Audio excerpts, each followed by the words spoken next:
Hello there, gang, and welcome to another episode of Displaying Model Behaviour, the Earth's mightiest action figure video podcast. So take off your pants, crack a beer, and let's talk toys. Let's talk about the entire Bonebreaker wave. We've done the individual reviews. Let's rank this entire wave. Let's do it! So first of all, the worst figure of the entire wave.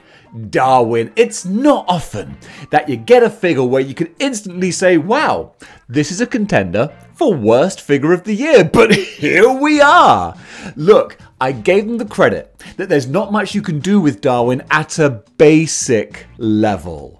But the whole point of this character is that he has the incredible superhuman powers to adapt to any different life-threatening situation. Therefore, this guy is limited only by your imagination or the money you want to spend on him. Hasbro didn't want to spend any money on him, so why should we be expected to? Not only have they given the most bare bones basic version of what he could be, but they put him on the cheapest, oldest, most antiquated buck that they possibly could do. We shouldn't be getting these figures anymore. This is not a 2022 figure. This is not what a 2022 waist should look like. This is garbage. For 25 bucks, it's not okay. The head's fine. It's alright. It's saying much, but it's okay. But the rest of this, it's like Morph from Age of Apocalypse. The clue is in the name. He morphs. He can be anything. So let's do the most basic thing we possibly humanly can do. Not good enough. As part of a wave, I kind of get it, you distribute the budget. But if you're just looking at a figure on a shelf, like buying a one-off, this is going to be warming pegs for years to come. Absolute garbage. Final grade for this guy, 2.5 out of 10. Moving up now, we got Vulcan. Vulcan is a step in the right direction, but still, there's not a lot to write home about here.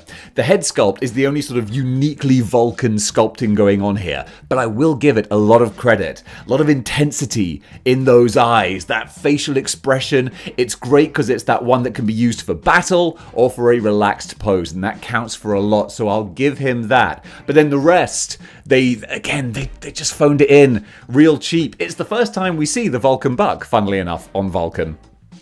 But that's all we're getting. It's just paint and a little belt.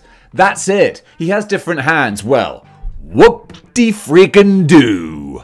What he should have had was some power, some crackling power effects, because yes, I did a teeny bit of research, and I can see that yes, he is an energy wielding type of character, so any kind of rippling energy, he could have had the little flamey things, he could have had the circular things, he could have had anything, but you didn't give it to us, so that's a real shame.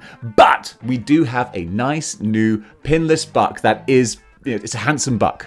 I like it, okay? So because of that, he gets a grade of 4 out of 10. That means he is basic, he is average, but he's on the lower side of average because they could have done so much more.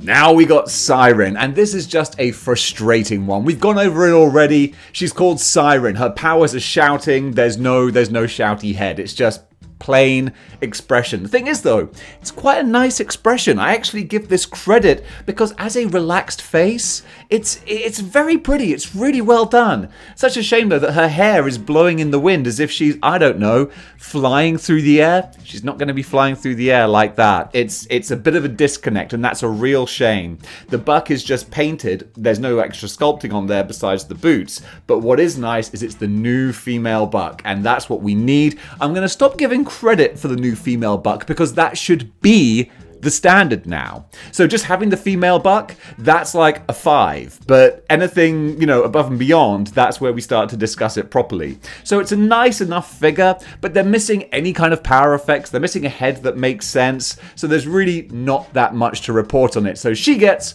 4.5 out of 10. Average, but slightly on the low side of average.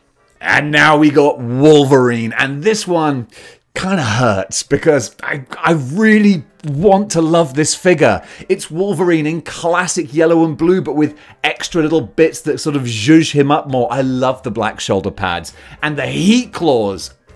freaking love these heat claws. I love the style of these blades, the shape, and the sort of translucent effect. It's gorgeous. The reused head from the 5-pack I think looks great. You got the masked head if you want a different head as well, and that's a sure sign of quality. The only thing that kills it is this weird luminous greeny yellow. It's like a baby puke yellow. Like, how did this happen? It just kills the figure.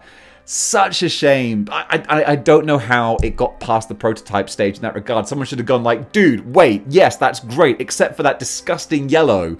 We got to do something about that. They didn't, so because of that, he just gets a 5.5 out of 10.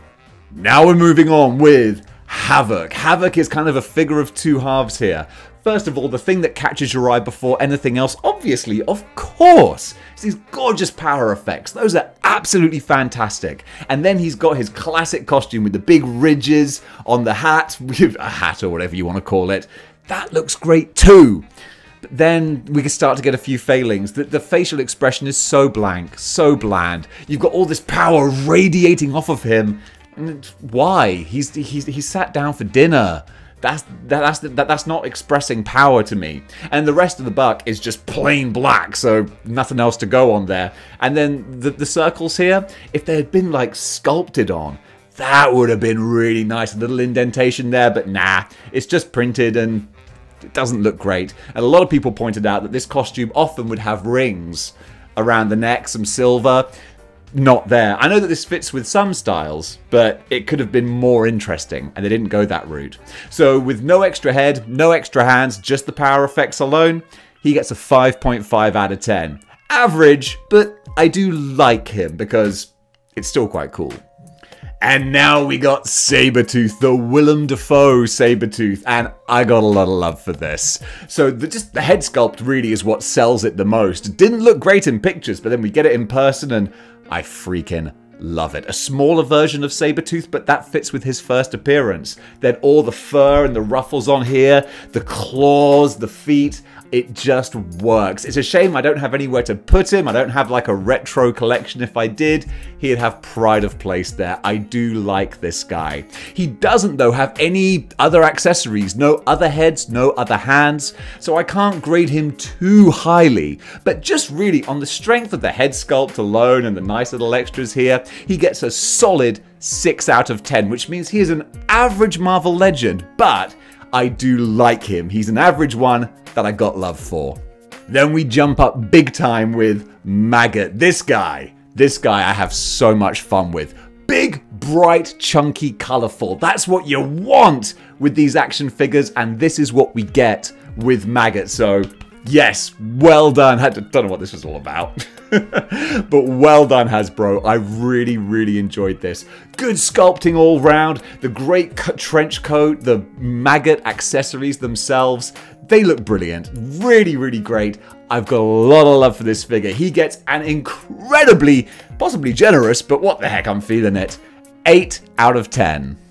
And finally, the Build-A-Figure himself, Bonebreaker, of course in the #1 spot, because just look at this.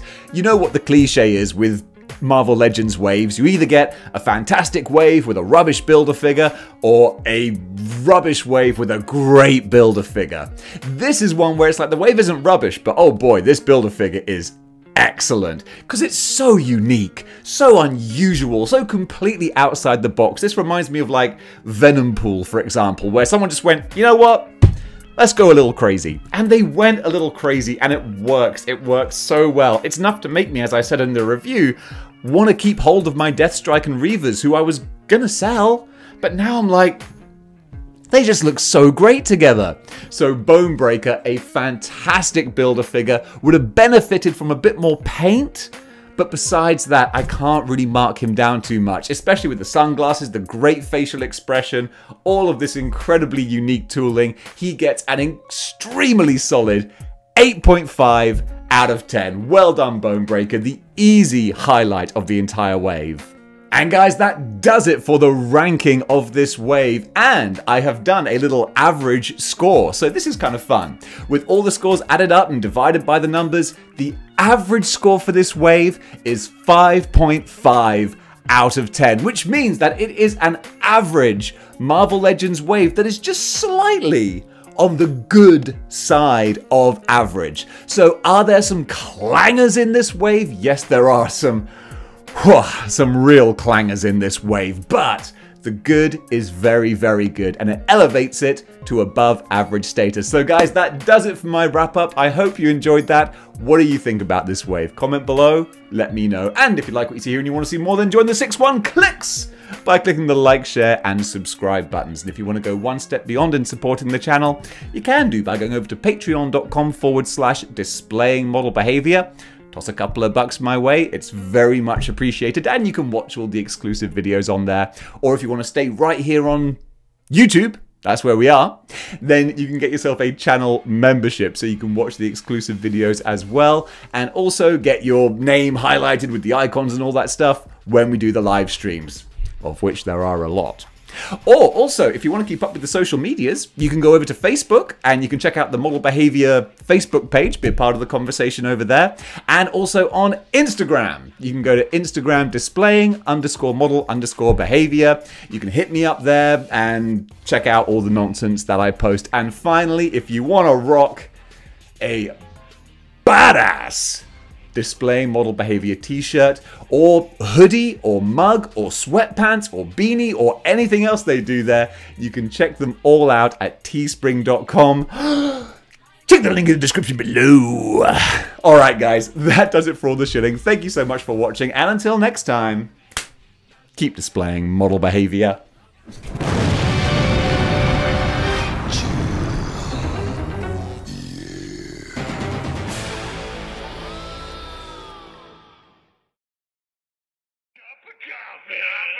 Have a cup of coffee. Big